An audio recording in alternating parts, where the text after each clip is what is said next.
This is the, I guess, the last week of our midweek run. Five straight midweek games. It's been an interesting thing to deal with, and I think our guys have handled it well. I didn't realize that us and Sam Houston were the only two Conference USA teams that I guess did not have a bye anywhere in the 5-week stretch. So I think they got the newbies right.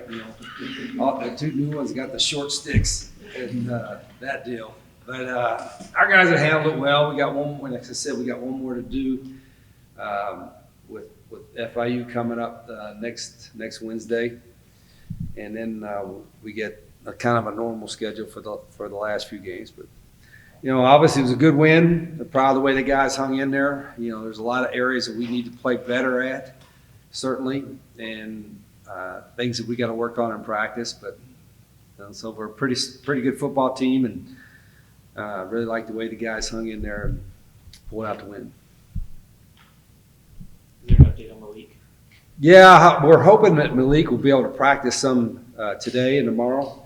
He won't be 100% right now. And then determination, whether he'll play or not, is really how he looks in the next 2 or 3 days. I mean, if he can't go full speed, then we don't want to put him out there. But we'll see how he looks the next couple of days. Hopefully, because Jawan broke a rib, so he's out for a couple of weeks. So hopefully we can get Malik back, but I couldn't tell you till the next couple of days.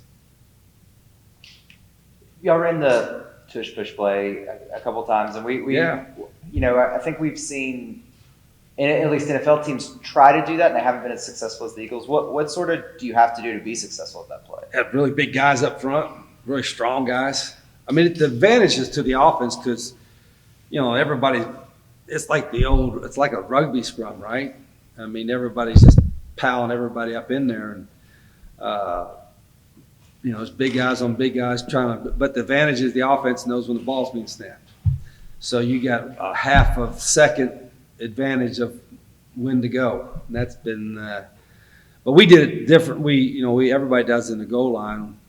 We did it out in the field with kind of a half spread formation. So that was something we just kind of put in. But it is very hard, difficult to stop defensively just because you can put everybody in there, but you don't know when the ball's being snapped.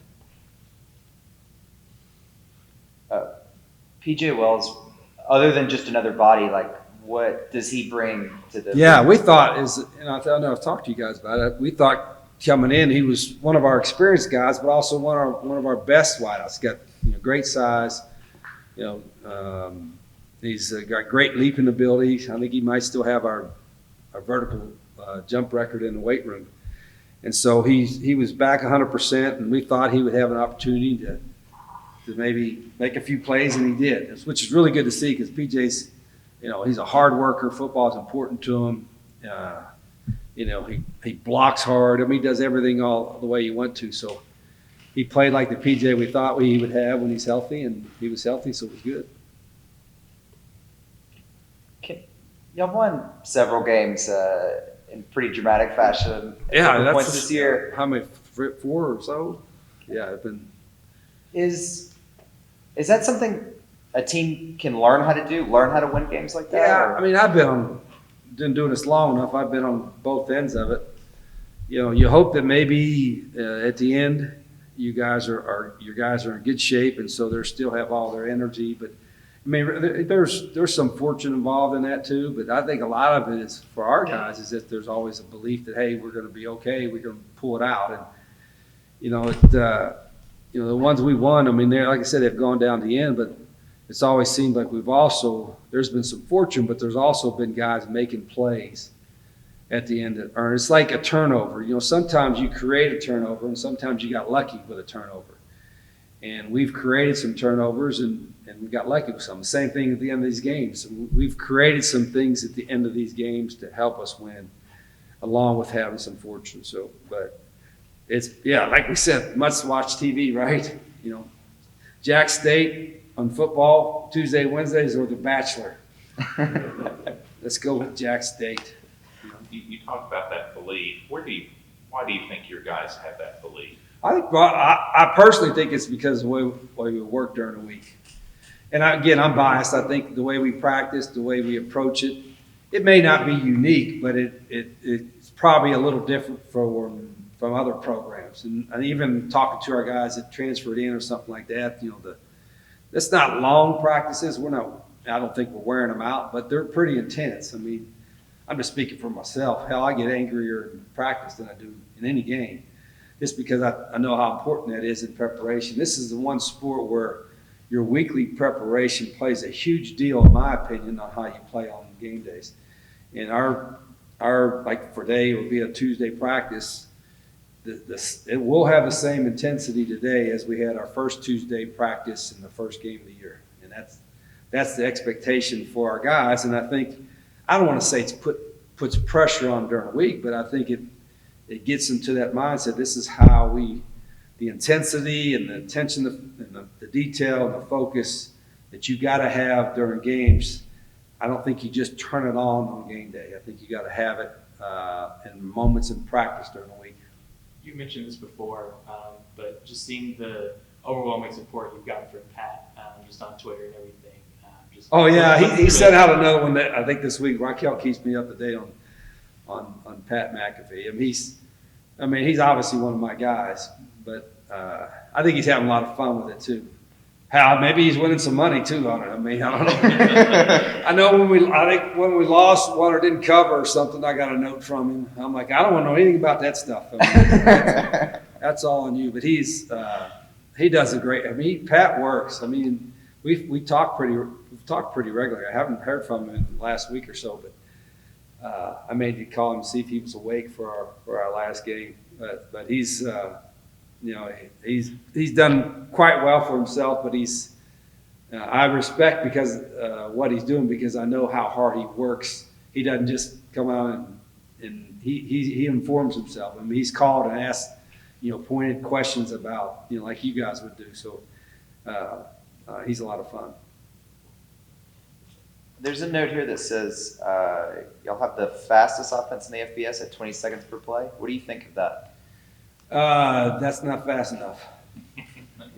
I think we were a little slower in this past game than probably needed to. We did get 90, which was good. We did get the benchmark of 25 first downs is something we try to get. I don't actively look at it, but that's an important stat. And 97, I actually ran, I think, 97 plays, which is good because when you're running that many, you're controlling the ball a little bit and also keeping your defense off the field. But playing fast, I think as our guys get more experience, and we have some guys that are second year in the system, but as our guys grow up in the system, we hope they grow up in the system over the years, we'll continue to get faster. That's a big part of who we are. Is there a goal? Like, is there a number? Like you said, 20 seconds is fast. Yeah, Is there a number you want to see? To get it to 30. Every play within 10. Now there are times, obviously, in the end of the game, like at the end of this game, where you're going to milk the clock, or you have a lead, 2-score lead in the fourth quarter, you're going to milk the clock, or there's a simulated fast tempo, but you're not really going fast tempo. You're just trying to get lined up and make them show their hands, so to speak. So those are all part of the plan too. But overall, generally, and sometimes people say, "Wow, you need to slow down because get your guys calmed down a little bit." But I think sometimes it has a cumulative effect. If you're doing that, you might be a 3 and out early, this and that, but maybe by the third or fourth quarter, they'll get a little bit tired. That's all part of the plan, I think. When I was watching Western Kentucky, like any other team, pretty much, I'm like, man, their offense is slow compared to you guys. Just watching you guys in practice, just how much does that help the defense more so when they have to go against just the speed of that in practice? Yeah, we do. You guys have been to practice, and we obviously practice pretty up tempo against our defense, but we also have times when we will slow down and do what we call defensive tempo to give them an opportunity to do their checks and their alignments and all that. So you have to purposely practice that. It's not always fast all the time. We're going to do regular. We can do regular tempo. We can huddle up.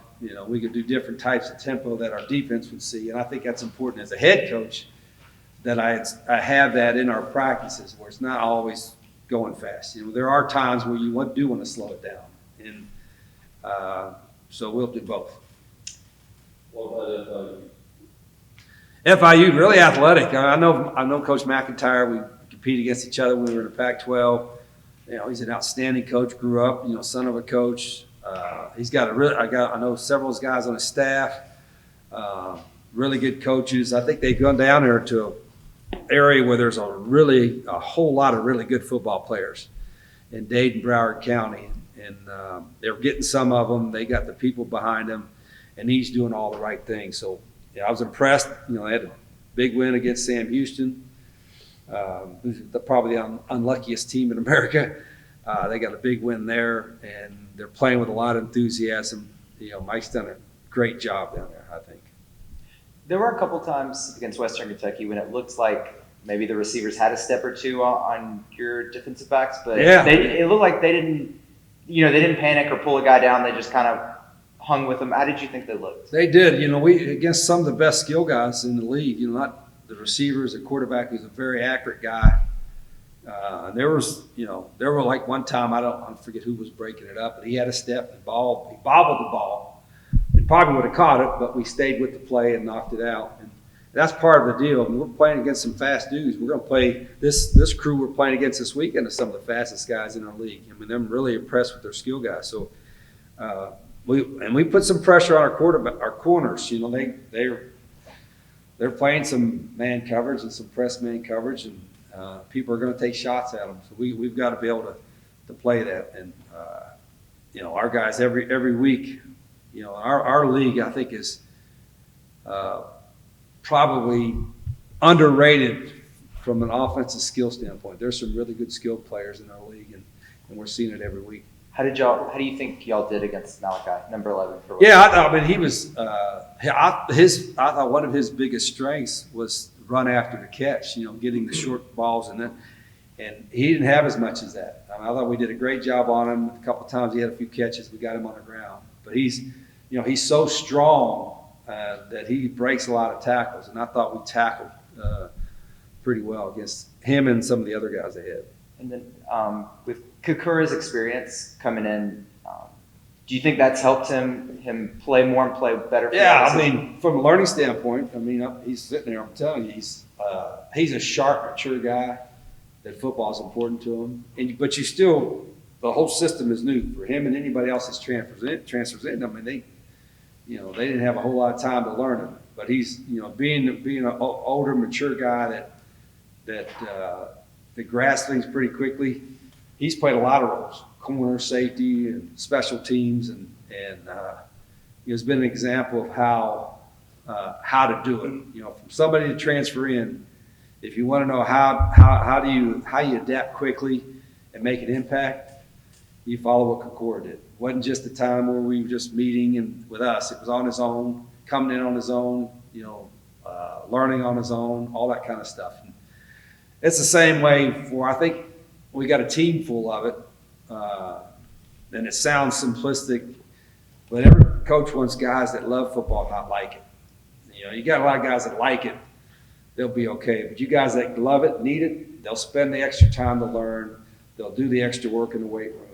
They'll do the extra work in practice. And I think we got a lot of guys that love football. And I told them, if you don't love it, trick me, fake me out, pretend that you love it. You know what I mean? Because, if you just kind of like it, we're probably going to notice it somewhere in your workouts or in your preparation. So at least fool me and act like you love it. Because to me, this is a hard sport to play. If you don't love football, then you'll never be as good as you need to be. You know what I mean? And that's the same way with coaching. If you don't love the grind of coaching and all that, it's a hard profession to have a livelihood with, I guess.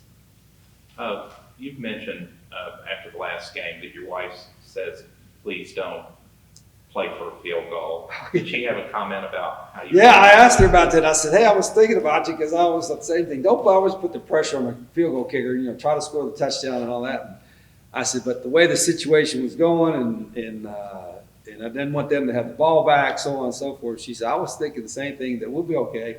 Let's not give those guys a chance to have the ball back, and trust AK with the kick." Which I didn't realize. I didn't see him slip. I saw the flag come out, and I was hoping it was offside, but yeah, AK handled it well, that gives us a lot of confidence in him. But yeah, typically he was like, okay, just try to score a touchdown. But there was two things in mind with that whole situation because I didn't want to leave him any time. You know, just that much respect for their offense and their quarterback.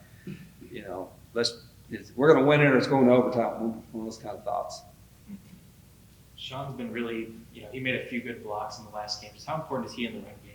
Yeah, I mean, he's a big physical guy. You know, I've probably said before, he's one of the most physical blocking tight ends that I've ever coached. And he likes that. He relishes that. You know, he wants to catch balls like everybody else. But, Sean would tell you, hey, look, coach, if I got to block, 30 plays in a row and put his body out there, he'll do it. And, when he goes, I mean, he goes. I've watched a lot of tight ends, and Sean Brown is as physical a blocking tight end as I've had. So, and we rely on that a lot. Well, I don't know if y'all know. Well, I had I broke my leg late this summer, and so it was just kind of I was just kind of waiting to get back on the field, just kind of do the extra stuff to get back on the field and be able to help my team. And I felt good this week. I felt like I could run around and play to the standard of Coach Rod, and y'all seen where I was in some spots where I could make some plays and help my team out, and I was able to do that. Do you feel 100% right now, or do you feel like you're still getting healthier? Yeah, I would say 100%. Can you just walk us through what you saw in that last play that you had in the fourth quarter where you just made that big 20-plus yard catch? Mm-hmm. So, it was a drag route. I don't want to say too much, but it was a drag route, and I knew that they was bailing because they didn't want us to get behind the defense. So I knew if anything, I was going to be open, and then everything was really a blur. And just had to make one guy miss and just run as fast as I can until I got down again. Mentally, how tough was it to, just throughout fall camp and then when the game starts, just to be watching and know you can't be out there? I mean, it was definitely tough just seeing my teammates be able to play and run around and, do the thing that, what we love.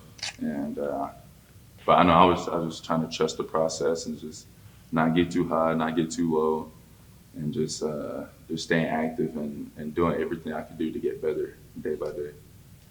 If I remember correctly, I think you got out there for a little bit against maybe Sam Houston, but Coach said he could kind of just tell you, watching you, maybe you weren't quite ready, so they wanted to pull you back and give you more time. Just what do you remember feeling like when you were out there in that game? I mean, I wanted to be out there, but I even brought my coach to the side and was like, hey, Coach, I don't know if I could put our team in the best situation right now.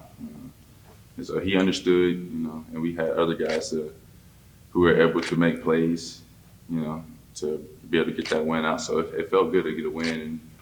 And I was just being honest with him, maybe I shouldn't be running around right now. Maybe I should just kind of just getting better and trying to get back to the standard that we play at. And that's your position coach you pulled aside? Yes, sir. How much trust do you have to have in a coach to be able to tell a guy mid-game, maybe I'm not there yet? Just can you talk about your relationship there? Mm-hmm. Oh, Coach Garrett, that's I'm with him 90% of the week. Everybody, it's like it's a family, and he wants to put us in the right, correct positions to be able to succeed. And I know he wants the best for us. And sometimes you got to have those uncomfortable conversations, for the well-being of the team. I mean, you've been here for a little while. Just can you talk about just kind of how you guys are feeling about being able to get to 6 wins and just sitting at 6-2 right now?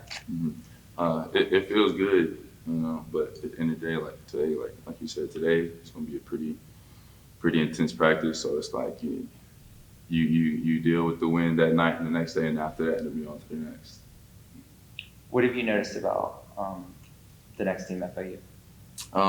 They're a physical team. They're a pretty athletic team. I know they have They have a lot of good athletes. They can do a lot on defense. So this week we're just gonna play our game. We're gonna do what we do best, and hopefully get a win next week. Does it help you? Does it help that y'all have so many receivers that it's not like you have to? Nobody's going to expect you to be out there for 90% of the snaps. Like, does it help that y'all can rotate on and off so much? Oh yeah, yes sir. So yeah, all of our guys were Jamar. He's a transfer. Quinn transferred, and a lot of guys stepped up. A lot of guys are ready to play, and at any given moment, down to like the fourth, fifth man, you can go in there and make the same plays as the first guy. We're all pretty talented, I feel like, and coach always tells us be ready to make the big play when it comes our way. Does it feel weird to look around the receiver room this year and be one of the older, guys as far as how long you've been in the offense?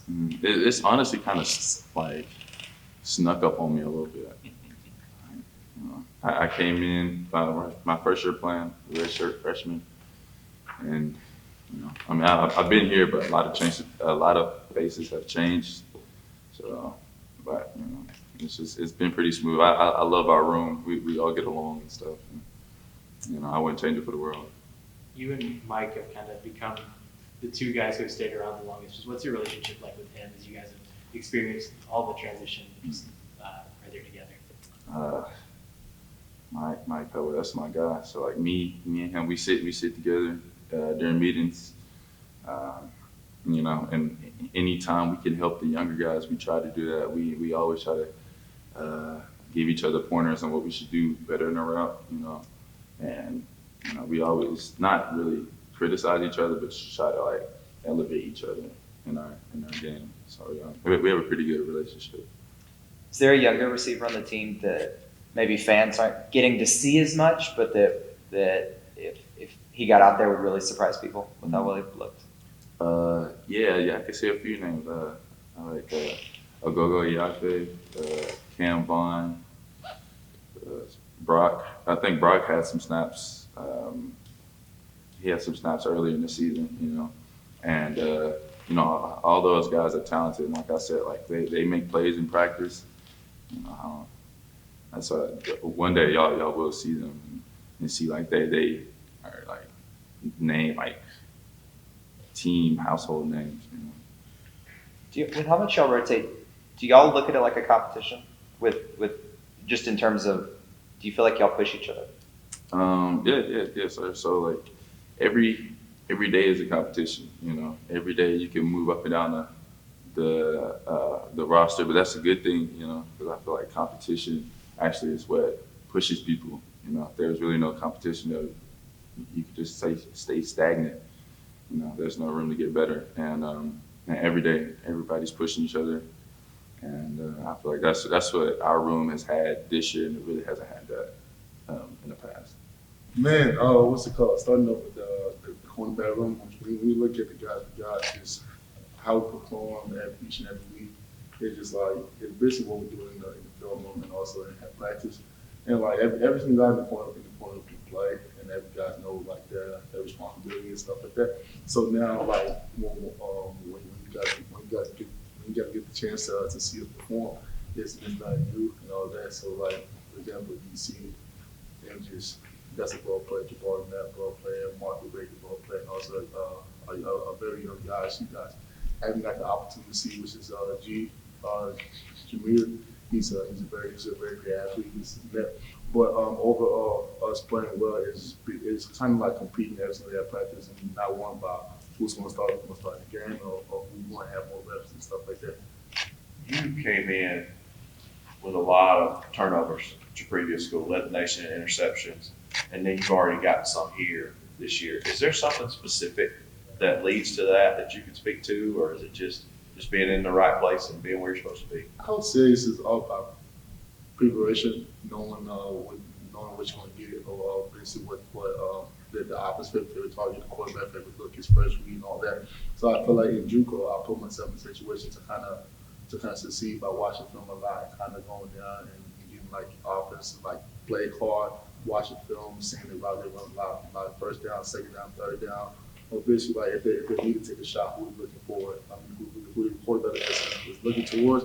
So I feel like I put myself in the same seat this year, even though it's a whole different situation, it's a whole different spot.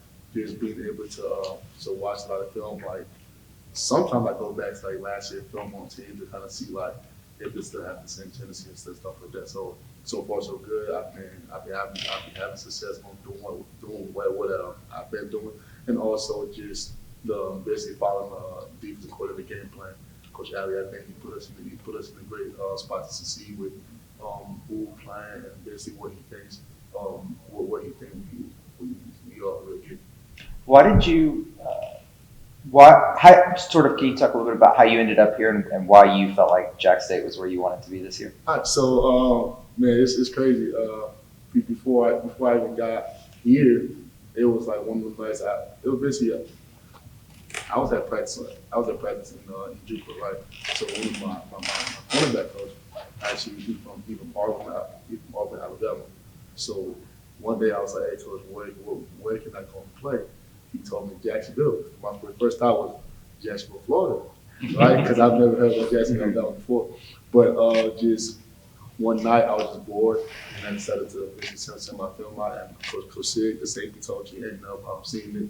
He sent it to the old cornerback coach Hicks, and then that basically how I got. And then like just talking to them and coming to visit, they made me feel like this was home, and like just being here and watching the coaching never changed. It was the same thing from Coach Rich Rod to like the GX and all that. And even me being here, everything been the same. Nobody changed it. It was like, at some schools you go in the visit, it's like they show you something else, but it's not what it is. But when I came here, everything was the same. Even now, it's like the same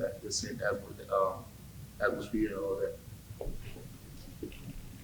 There was there's one play that I remember when Jabari it looked like he's beat on the play. He doesn't have enough time to turn around, but he's able to kind of just, I guess, read the receiver and break the ball up without even kind of turning around. Just how, I don't know, when you're covering a guy in one-on-one, how do you sort of try to read the receiver to know maybe when the ball's coming? I mean, one thing about Jabari Mack, he's a baller. He's a flat-out baller. He knows what's coming. He when it comes to his techniques, he's super critique about that in his practice. If you watch his practice, he makes mistakes. He's kind of hard on himself. And then also he's a sophomore, so I feel like he have a long way to go. But when you also look at the whole cornerback position, it's a hard position to play. But just in making that play, I thought it was a great play with his eyes, being super disciplined, being able to read the receiver on double moves, especially he was playing up coverage too. So I thought and also him not letting up, he kept on fighting and then just making a great play at the end. Is there something when you talk about him making a great play with his eyes through the receiver, like, is there something when you're covering a guy, is there something that you're like looking for to kind of anticipate when the ball's coming? Yeah, most definitely. If you cover a receiver, I mean, every game we tell you, first thing I'm looking at the space of the receiver. Like, if he's lined up inside the number, outside the number, or on the number, it kind of tells me what route he's going to give me. So, last game, if I remember where he was at, I think he might have been inside the number. And most of the time, for the receiver inside the number, it's telling me he's trying to give himself a spacing to give him a fade route. But Jabari knew that from film study and from what our cornerback coach telling us everything. So I felt like he was able to know what was coming, and he wasn't biting on the double moves, and then that's basically what it was. You had a pass breakup against Western Kentucky. Just can you walk us through kind of what was going through your head? So that play, I won't say I'm still mad about it because I had an opportunity to get a pick, but one of my teammates, I mean, it was just him trying to make a play too. And then, but walking after that play, I was a safety, so basically I had to guard two people. So push out to the number receiver. It was like two vertical routes. I push out to the number receiver and then squared up. I looked at the quarterback, read the quarterback eyes. I saw 11, and I know when in doubt, the ball's going to 11. So I kind of round his hands. Wait, oh my God, rolling his hands, got up the ball, broke, and then and I was able to make the ball, but unfortunately I wasn't able to bring it, I wasn't able to bring the ball down to the ground. How difficult is it to come into a new team and play multiple positions in the secondary? It's pretty difficult, especially playing with Coach Alley. With his defense, it's a lot you need to learn, a lot of checks, a lot of plays and all that. But just the way they kind of teach it, the way they go about it on a day-to-day basis, it makes it super easy because like you're gonna go do a lot of walkthroughs, a lot of film study, and they're gonna show you how to do it, and they're gonna show you how it was done in the past. So it makes everything super easy, just being a part of this team and being like with the coaching staff. What's Ali like, and what makes his system unique to you? So he's I don't know. It's like he got a unique sense of humor. It's like the way he goes about things, like just the way he moves, the way he talks, and like you have to be around him to know how he is, especially him being this young. And in my opinion, I think he's the best DC in the conference. You can go ahead and quote me on that, but just being with him, I had an opportunity to really learn to really learn a lot from him. So just being around him is like I try to pick his brain every day. I try to set up like a meetings with him just to be able to see what he's saying on the film and stuff like that. Feels like he puts y'all in man coverage a lot. That's probably what y'all look forward to, right? Yeah, I mean, before I even committed, he told me his first question would be like man coverage. I told him yeah, and he's like, I do it because that's exactly what we're gonna play all year. And he hasn't shied away from that. That's been Coach Alley from the jump, and I think going forward it's gonna be him, and unless we end up winning as a team that have receivers that don't give us trouble, but so far so good. I think with the seven we got on the field, I think we can compete with anybody. What's it been like working with Coach Jefferson? He's his own guy too. Like he's the same. He got his own personality. But being with coaches, like having the coaches change made spring this and that because we came from a whole spring skill development with a different coach, and then him coming in like the further spring ball kind of like it was everything a little weird, but working with him, he really taught me a lot. He taught everybody a lot. Even though sometimes it's like what's a little rocky, but working with him is great. It's great so far. He really knows a lot, and I think him being this young, and him having the opportunity to coach us, there's always more we can learn from him. There's always more we can learn from us.